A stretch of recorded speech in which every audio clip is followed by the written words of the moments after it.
Allora vi porto a fare un giro in moto con me e poi vi racconto qualcosa delle pratiche tantriche, quelle vere.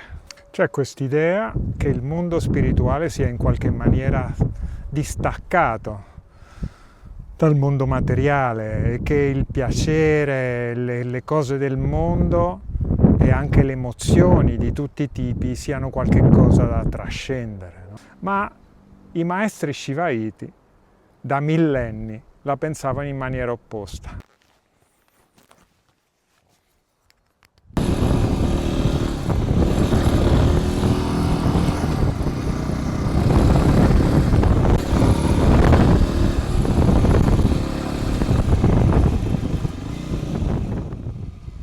Sicuramente avrai sentito parlare del Tantra come sessualità sacra.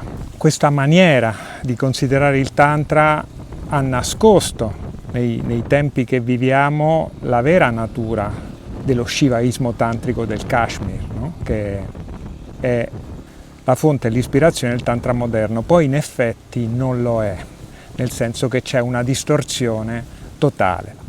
Che cos'è il Tantra? Sarebbe lunghissimo spiegarlo qua perché è un movimento filosofico, spirituale, religioso, sociale, eccetera, eccetera, che ha sconvolto profondamente prima l'Oriente e poi anche l'Occidente. Ma adesso voglio parlarvi delle pratiche. La gran parte delle pratiche che vengono insegnate nei workshop di Tantra non hanno praticamente niente a che vedere con lo shivaismo tantrico.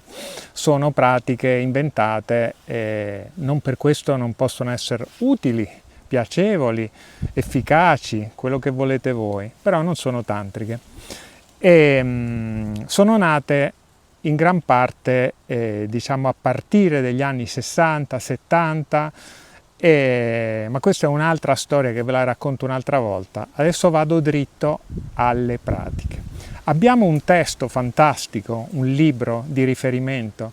Non si sa quando effettivamente sia stato scritto questo libro, però raccoglie 112, io non le chiamerei pratiche perché sono indicazioni di come la vita quotidiana può trasformarsi in un mezzo del riconoscimento della nostra vera essenza. Cioè, la vita stessa è una maniera di eliminare il velo che ci separa dal vedere, più che dal vedere, dal vivere profondamente la vita per quello che siamo davvero, che è qualcosa di molto diverso da quello che possiamo pensare. Ma del discorso del risveglio, dell'illuminazione, cioè, che è un'altra forma di chiamare questo riconoscimento, già vi ho parlato in altri video. Veniamo direttamente alle pratiche. Le pratiche del Vijnana Bhairava Tantra, diciamo che si legano a qualsiasi aspetto della vita. Adesso non ve le racconterò tutte, questo sarà un video breve. Vi voglio semplicemente parlare di due tipi di cui avevo accennato in un video precedente, ovvero alle pratiche di attenzione nella vita quotidiana, ovvero le micropratiche, e alle pratiche emozionali. Cosa sono le micropratiche? Molto semplicemente, sono attenzione a un senso, per esempio al senso del tatto, ad una sensazione specifica che sceglieremo durante alcuni secondi, però una presenza totale alla sensazione durante 5, 10, 15 secondi, non di più. Quali sensazioni? Per esempio ci stiamo facendo la doccia la mattina e c'è il getto d'acqua che ci colpisce una spalla. Ecco, ci fermiamo 5 secondi e prestiamo totale attenzione alla sensazione dell'acqua sulla pelle, senza dargli un nome, senza dire è calda, è fredda, è piacevole, è spiacevole. No, stiamo semplicemente in quella sensazione.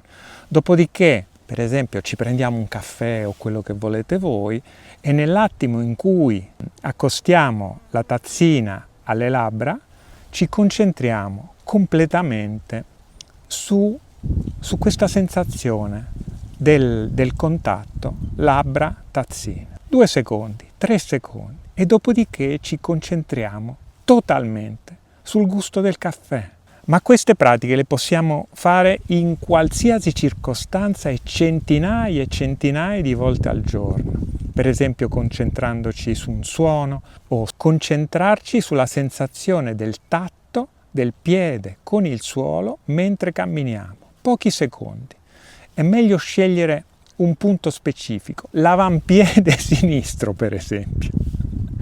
Più è concentrata, più è chirurgica la scelta della sensazione, meglio funziona la pratica. E le possibilità sono infinite, no? Possiamo farle mentre andiamo al lavoro in metro, possiamo farle in un attimo di pausa, incluso mentre lavoriamo. Bastano pochi secondi in cui ci concentriamo semplicemente su una sensazione, fino a diventare quella sensazione. Quindi dimenticando di essere una persona che vive la sensazione. Quando questa presenza diventa totale, noi non ci siamo più, c'è solo la sensazione. Perché noi che stiamo sperimentando la sensazione è solo una descrizione, è solo un'idea. Questo ci porta a trasformare completamente la realtà che ci circonda, perché in genere noi non viviamo nella realtà, noi viviamo nel modello di realtà che abbiamo costruito nella nostra mente. Lo facciamo un po' tutti. E pensiamo che sia la realtà. Allora, ritornando ai sensi, alle sensazioni, riacquistiamo questo contatto profondo con la realtà che alla fine diventa un'identificazione con il tutto. O no, ma funziona lo stesso. E le finalità di queste pratiche non sono l'illuminazione, nel senso che il risveglio può essere un risultato collaterale, sono semplicemente vivere più profondamente, smettere di vivere in una simulazione mentale e entrare in contatto profondo con la realtà che noi stessi siamo. Ok, passiamo alle pratiche emozionali.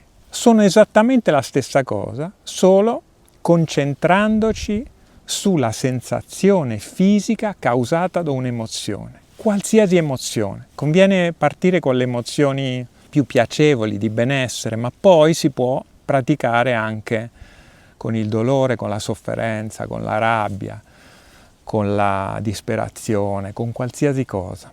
Però possiamo iniziare, non so, in un momento in cui, ecco, come il mio momento qui adesso, che mi sono fatto un bel giretto in moto, vi ho condiviso qualche immagine, sono andato a prendermi un caffè in un paesetto qui vicino, tutto per sterrati, e dopodiché me ne sono tornato a casa e adesso ti sto raccontando queste pratiche.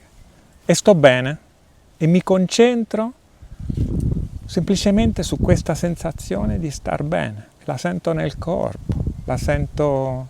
Dove la sento?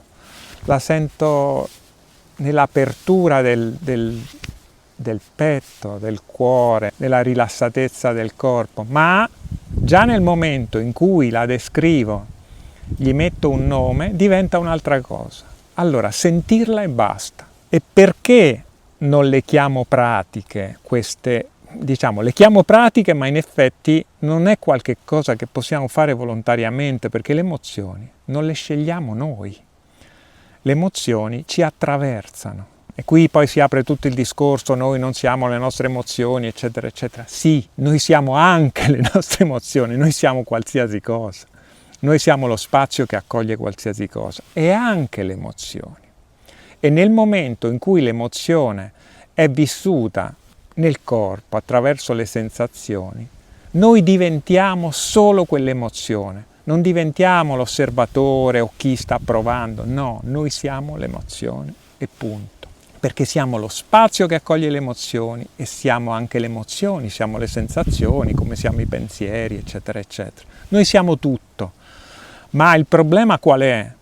Che i pensieri sono uno strumento utilissimo, la mente razionale, la mente differenziatrice, serve indubbiamente, non è un nemico, solo che noi la utilizziamo per tutto. È come voler mangiare un piatto di pasta con un martello, non ha senso, però un martello funziona perfettamente per piantare dei chiodi, ma solo per quello. È così che la mente differenziatrice serve per risolvere i problemi, serve per fare il lavoro che facevo una volta, ovvero quello di ingegnere, ma in tanti altri momenti della vita non solo è inutile, è dannosa, perché è un commento continuo che, descrivendoci la realtà attorno a noi, ci distacca dalla vita. Ecco, questi sono consigli per entrare profondamente nella vita e, diciamo, sulla base della mia esperienza, le pratiche calate nella vita quotidiana, che non cercano dei momenti separati, funzionano molto meglio. Grazie per l'ascolto, un abbraccio, ciao.